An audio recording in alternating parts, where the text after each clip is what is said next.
Hello and welcome to this video of building DIY actuators from scratch. Now I was hoping to keep this build down to one video, but if you watch to the end you'll see how the project has moved along and methods have changed, meaning that another video is indeed necessary. So the question is, why build my own actuators for the suit of Power Armour you see before me and for the future versions that I'll be building in the very near future?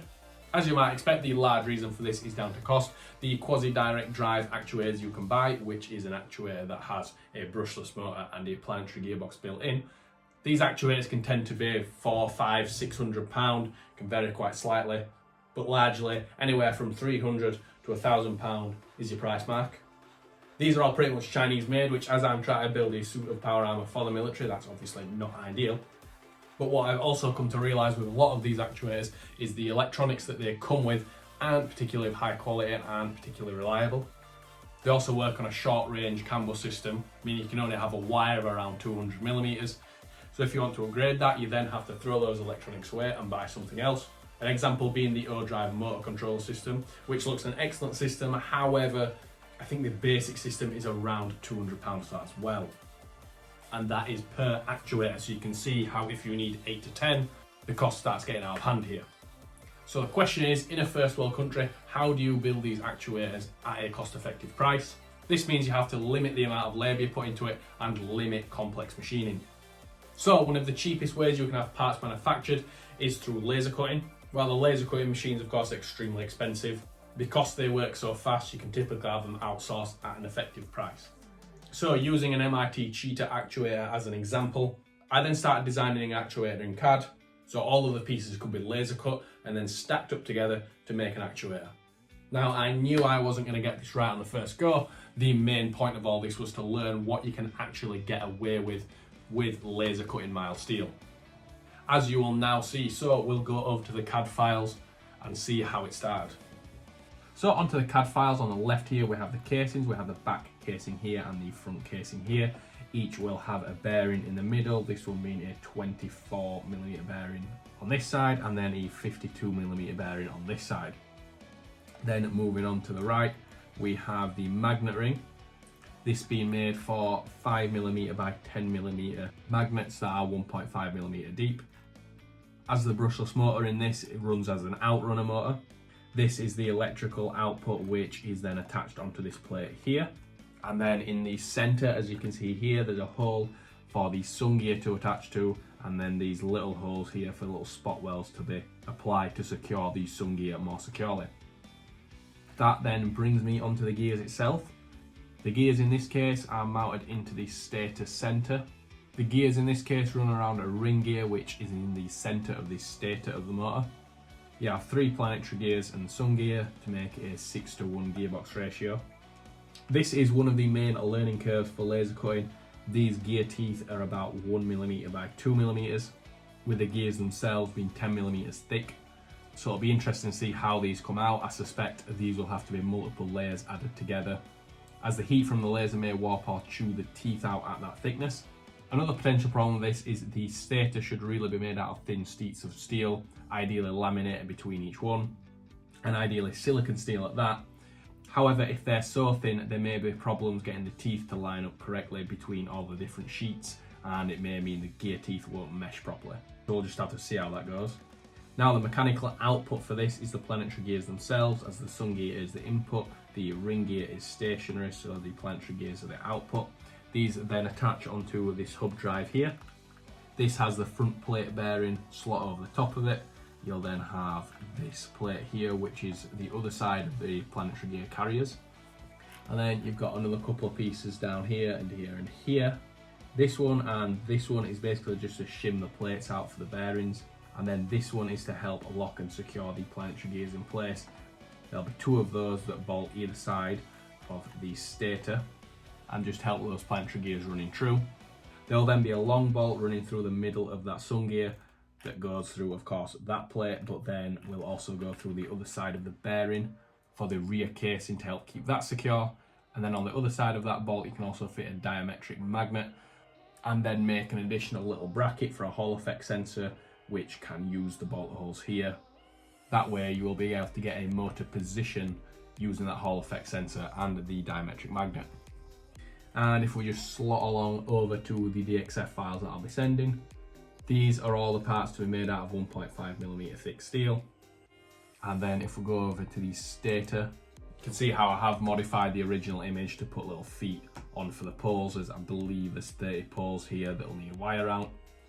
I'm going to try 1mm thick in diameter enamel copper wire at first, but if I have to go thinner, I will do. I'm trying that thicker wire because it's meant to be better to keep heat down with a large current draw. The thing is with an exoskeleton, a lot of the time you're actually stood still, so the potential for each phase to be heated up more between movements. The steady wind motor that I've trialed did get hot quite quickly, so I'm trying to limit that factor as much as possible while essentially making it slightly easier to wrap the coils around the motor. However, if there isn't enough resistance in that wire when it's all coiled up, I will change to a different thickness. One of the learning curves that I want to work through and find out for making your own brushless motor is how much all of these efficiency increases actually matter. Do you essentially get exponential efficiency increases or not? For example, how much does it matter if you use silicon steel over regular mild steel or stainless steel? How much does it matter of how thick the pieces for the stator actually are? Do they need to be that thin? Do they need to be 0.5mm thick, or can they be 5mm thick or 10mm? Like what's actually the difference in function and power output by doing these different things? I suspect some things will matter a lot and some things won't, but that is for me to find out. And crucially, along the path, try find different manufacturing techniques that I can use to get as efficient as possible while still being able to manufacture it all myself. So that being said, we'll get all of these pieces sent to the laser cutter and cut out and see what we get back. So before committing to 5mm, I did actually trial 10mm, and you can see how it just didn't quite manage it. Just started to chew the last couple of millimeters out. And particularly for the gear teeth, while they're not bad, they're just kind of oval. They're just not quite as good on one side as they are on the other. Try to capture it on my camera. It's like it's just chewed the last 2mm. Whereas you can see with 5mm, while there is still a little bit of a mark, it's far better on both sides. So I can get away with 5mm, can't get away with 10. However, I did have the sun gear cut out of 12mm, and with some considerable filing, it came out not too bad.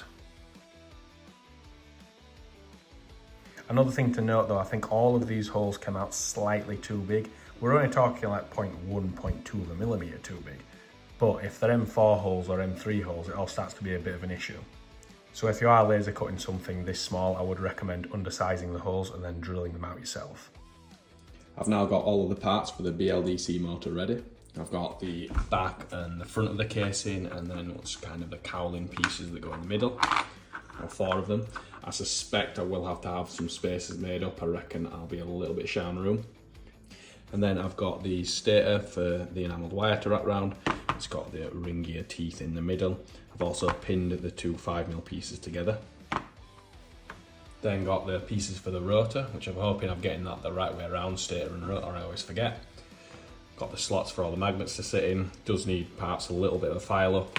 That will then weld onto the top of that plate as such. And that plate has the sun gear mounted to the middle. That will need welding through those little holes. But I do want to make sure it all lines up and actually meshes properly first.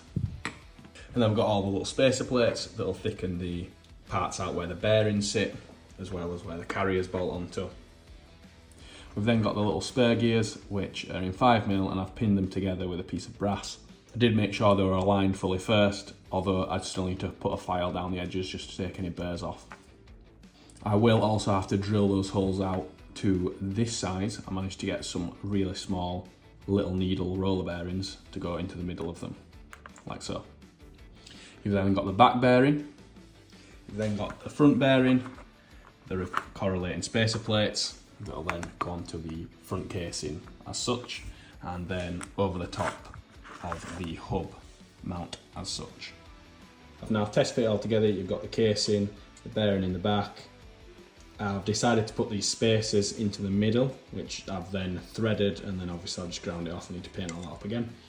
So you've got that piece, and then you've got the back piece that holds the sun gear on, and then you've got your magnet holder for your rotor, like so. Obviously they'll be welded together. And then you've got the top part, so this has the front casing, the bearing, and then the stator. You can just about see the ring there, it's not perfectly aligned yet. You've got the spacer plates down that gap, which gives you room for the enamelled wire, hence why it's worth putting on the inside. All bolts together through and through. The planetary gear carrier and gears go in the centre, which I'll be doing next, and then it should just about slot together. I have now just about got the carrier ready to go with the drive hub on, with the pins through, threaded at the ends in M4. I think on the next one though, I'll actually make the hub bolts actually M4 instead of M5, because I've had to take an M5 bolt, then turn it down to an M4 shaft to then thread the ends of it, which are a pain in the arse. But moving on. We've now got the BLDC motor with all the coils wrapped on. I don't think it's come out too bad really, I'm not going to say they're perfect, but pretty pleasing. Still need all attaching together on the other side, but I don't think it looks too bad for a first prototype. So I do have an issue, even though these gears are pretty neat and I think they're pretty damn close to being perfect. I'm pretty sure they're just out by maybe 0.2 of a mil.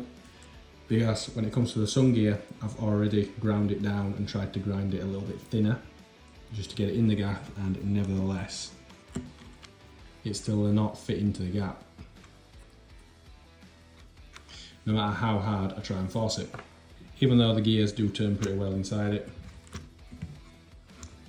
it must just be ever so slightly out, so I've got a new idea. Again, a tolerance issue that I've got with the magnet ring and the stator is that despite in the file, obviously the tolerance was fine, it still doesn't really fit in. It's tight as it could possibly be. And this is after I've ground the tops down as much as I possibly can, as well as grinding the tops of the magnets off. The magnets do seem to sit a little proud, so I'm thinking you've got a bit of an issue where there's perhaps 0.2 of a mil out on the actual magnet ring itself. I also had to extend it with a piece of plastic, which didn't help. And then maybe the magnets are 0.2 of a mil out, and then maybe the glue adds another 0.2 of a mil, and by the time you've done it now, it doesn't fit over the top. Now perhaps with changes you can still get it to work, but the level of quality control needed to make it all work and run that tight just makes this a bit too hard to do. So to make the gear teeth bigger for version 2, what we're going to do is we're going to have it separated into slices, so you're going to have a planetary gearbox as one slice and then the motor as the other slice. So you can see here I've basically doubled the size of the gears, including the size of the gear teeth, so the amount of teeth are the same, just the size of the set is basically doubled, and it now fills out the entire width of the actuator. I will note I'm not particularly well experienced at making these gears. There is quite a lot of space in between, so I might have some backlash that I have to close up. But I'm more bothered about getting them to mesh properly this time, and I can work on tightening it up at a later point. And then on the other side we've got the new stator. The brushless motor will now be an in-runner motor, so the stator will be out on the outside. Again, this is just the full size of the actual actuator casing. We've reduced the amount of poles down to 15 poles, so it'll be 5 per phase. And then we have the inner rotor here. This current one holds 12 magnets, but I can increase that on different variants if I prefer. I've also just hollowed it out a little bit to lighten its weight. How much of that will make a difference, who knows. I'm still going to try these out of 2 pieces of 5mm steel. I know it's not going to be as efficient as many multiple layers of silicon steel, but I want to see what actually happens and go from there. And then down here we have the planetary gear carrier, as well as a shimming plate to help keep the gears aligned. Same here, and here is the carrier again, and then on top is the hub drive, which will function similar to before. However, the plate that will be cut for laser cutting will look like this, and the hub drive will bolt on top of it to make that shape up when it's made out of steel. However, because I don't know how well this stator is going to actually work, I do want to make sure that the gears mesh properly and everything. So what I'm going to be doing is I'm going to be making this piece out of 3D printed PLA, and I'll be making these out of PLA first along with these parts. That way I can use a little drone motor that I have, mount it into here, into these holes here, with the sun gear attached to it. That way I can bolt it all together and just test it and make sure it all runs correctly. Also, I've also got these shimming parts around here, which can be used at either sides of the stator. I can 3D print them if I like, I can still use the steel rings from the old design. However, if I think those are going to nip the enamelled wire, then I will print these out and use these as spacers for this stator as well. And then you also have a similar thing for this rear casing that can hold that rear bearing in for trialling the stator and making sure everything's lined up. I also have this piece over here which I'll 3D print. This again functions similar to those other shims, just to make sure the stator wire isn't getting nipped between metal. It does have a backing plate and the bearing can fit into there. This is particularly for if I'm struggling to get everything to line up properly with the stacked steel plates, again if the holes are too big or too small or slightly off. Because a potential problem with this design is when the magnets are mounted onto the rotor here, it will be wanting to basically stick to the outsides of the stator ring. So if all the bolt holes are perfect, as in within like 0.1 of a millimeter, that's potentially going to cause a problem. So hopefully all that makes sense. I'll send the parts necessary over for laser cutting, and I'm going to 3D print these parts in the meantime and get a form of actuator working that way.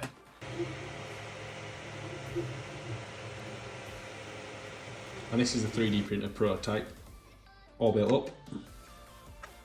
Good job it's only a little prototype because I ran out of small screws, and I've just used the laser cut faceplate off the other actuator just to test with the bearing in.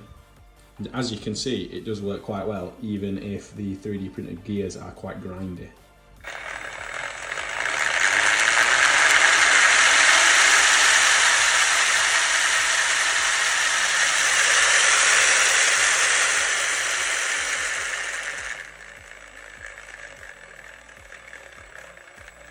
Not bad at low speed, to say.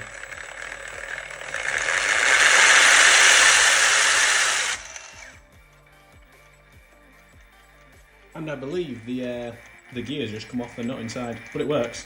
The new parts have now arrived.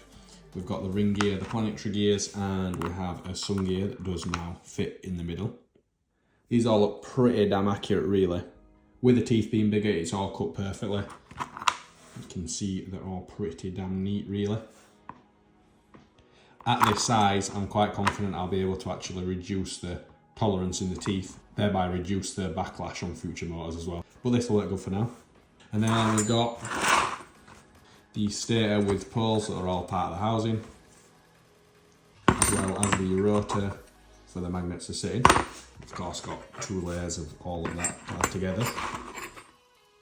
And then I'm going to reuse the parts off the original Mark 1.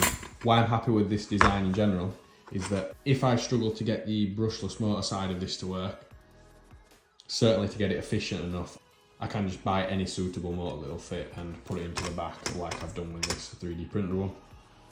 I can of course get some laser cut pieces out to hold whatever motor I choose to in the back as well. We've now got the planetary gears assembled and the hub drive and plate. Just cut these out of aluminium, just so I don't have to go back to the laser cutter and get them out of steel. All fits together pretty well, like so. Got the stator bolted together. I'm going to insulate the poles and then start coiling the enamelled wire around it again. Also got my quite hefty rotor put together with N52 neodymium magnets, with of course the poles orientated where they've got south, north, south, north, south, north. I will probably lighten this in the future. It's a bit heftier than it really needs to be. I'll just increase the hole sizes to make it lighter, but let's get it fitted in. Got the rotor spaced out with the sun gear on it. It's definitely bigger and heavier than it needs to be, but sort that on the next one. So this is where the biggest delay for this project began, and that being to do with the enamelled wire. So I started off with 1mm diameter wire, which there was 2 problems with this. 1, it wasn't easier to coil around the coils. 2, I couldn't get enough turns on each pole to get a realistically good winding, especially as the thicker wire just made it literally hard to get the windings tight around each pole. So I then dropped down to 0.8mm wire, which was much better to coil up, and I managed to get a good set of windings on each pole. And then even when each phase wasn't connected to each other through a central point, when I used the multimeter, I then found that I was getting continuity on all of the phases all at once, meaning that the enamelled wire was shorting out somewhere, most likely on the poles themselves, even though I did actually insulate the poles, but somehow the enamelled wire was rubbing through the insulation and rubbing through the enamelled all at the same time on every single phase to all connect to each other. I actually tried to rewire these and re-insulate them multiple times, and it didn't work. And here lies the rookie mistake. I basically bought cheap enamelled wire. Me thinking that, yeah, it's not going to last forever, and yeah, in the future ones I could do with buying some better wire, but at least for this little project where it's basically just going to run a very short amount of time and probably get scrapped off, it would work well enough. Unfortunately, that cheap enamelled wire from places like eBay and Amazon doesn't work that well at all. So after a week or so of messing about, I then ended up paying double for some better enamelled wire, and then recoiled the stator, and then it all worked correctly, or at least on the continuity and resistance front. I ended up doing, I think it was 4 layers of windings on each pole, so you ended up, I think it was 24 turns on each winding, it might have been 28, can't remember. Over 15 poles, 5 per phase, so total amount of windings was about 360 turns, which I think is about right and where it wants to be. However, the next problem I came about with was then when I slotted all of these plates together, bottled them up tight, tried to get them as central as possible so the motor would spin as evenly as possible in your hand, I could still tell it was wanting to clash a little bit internally, and I didn't know whether it'd work or not. And unfortunately, that did produce the following problem, which is basically where that rotor with the magnets on wouldn't stay perfectly central in between the stator. It was clashing slightly as you turned it, which then gave me this result.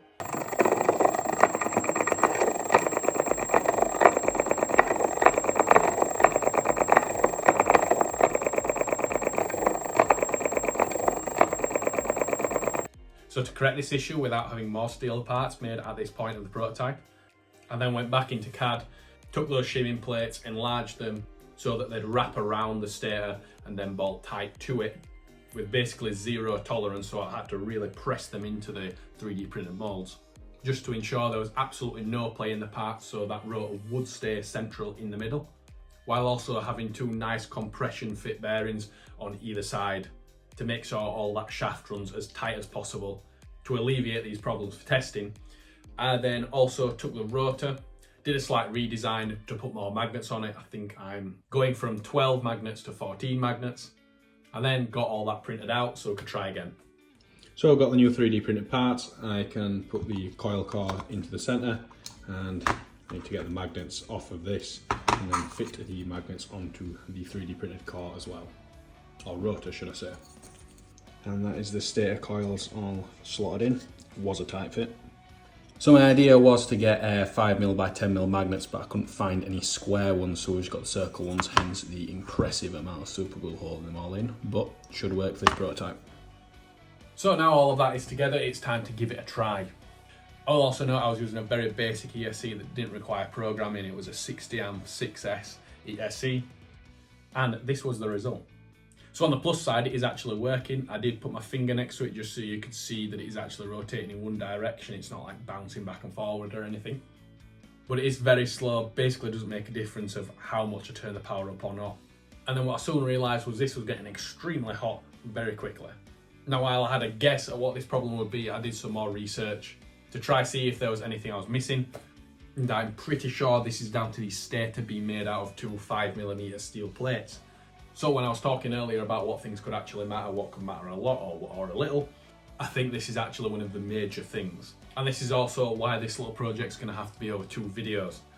So while I won't explain eddy currents in full in this video, because frankly it's a full video on its own, I'll try to put a video in the description of a great Indian gentleman explaining basically what's going on here in more detail, in case you're interested. So because the stator isn't made up of these multiple laminated sheets of silicon steel, the lamination essentially being a very thin layer of insulation between each sheet of silicon steel, I'm getting a large eddy current buildup, which is basically turning this stator into an induction hob. The electromagnet's literally just heating the stator up instead of actually rotating the rotor around like it should do as a motor. So to solve this issue, I need to make the stator out of a different material. Ideally, it wants to be sheets of silicon steel. However, I've been unable to find sheets of silicon steel easily, and I also think there's potential where that's going to really push the cost of this up, especially if I'm having to then buy silicon steel, then take it to the laser cutter to then get him to cut it all out. Especially as there's actually like a lot of parts that you actually have because there's such a stack of silicon steel plates to make the stator up. Another option is making them out of either, I think, a grade of ferric stainless steel works well, or just using mild steel again and making them again out of thin sheets and then laminating them with an insulator myself. But again, I don't think that's ideal. I think it can just increase the cost of the actuator by quite a bit. So another option that I've been looking into is to make it out of SMCs, and these are soft magnetic composites. Typically iron powder with an additive like silicon or phosphate, which is then all bound together in a form of resin like an epoxy resin, or I think you can do it in silicon resins. There's a few different ones you can use depending on the attributes you want. And these basically mean you can cast the stator in one block. You don't need to do it out of different sheets. The fact that it's a powder set into the resin that basically acts as an insulator reduces the eddy currents involved and stops this problem. It's still not meant to be as good as silicon steel, but it's a good potential alternative. And crucially, the things I like about this is I could 3D print the molds and then cast it all myself, and then just break the molds off around the stator.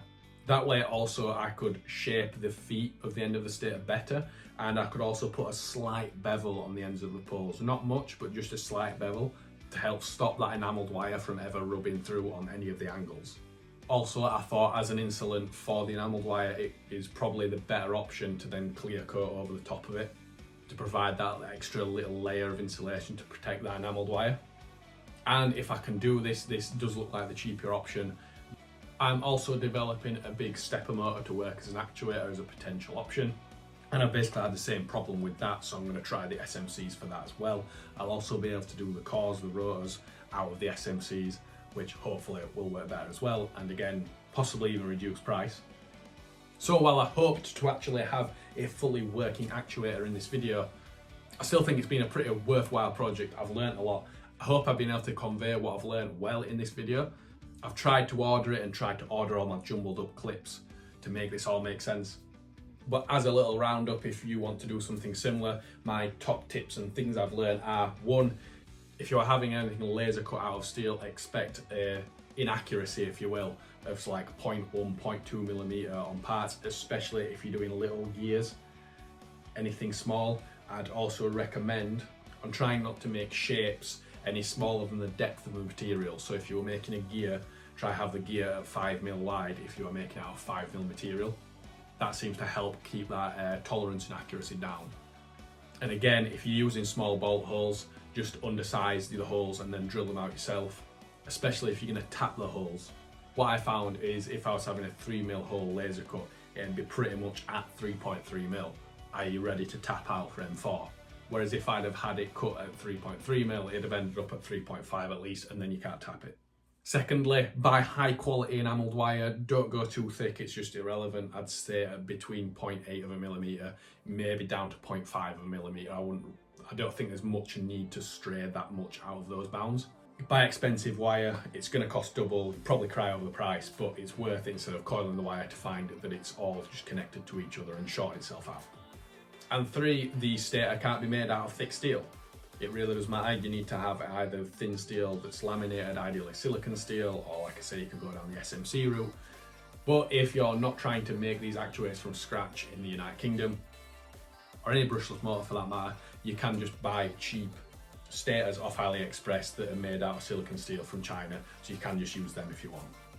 Oh, and a little extra one, if you are fitting those really thin bearings to anything, while they are an interference fit, they're a very, very soft interference fit to the point where basically you need to be able to push the bearings in with your fingers.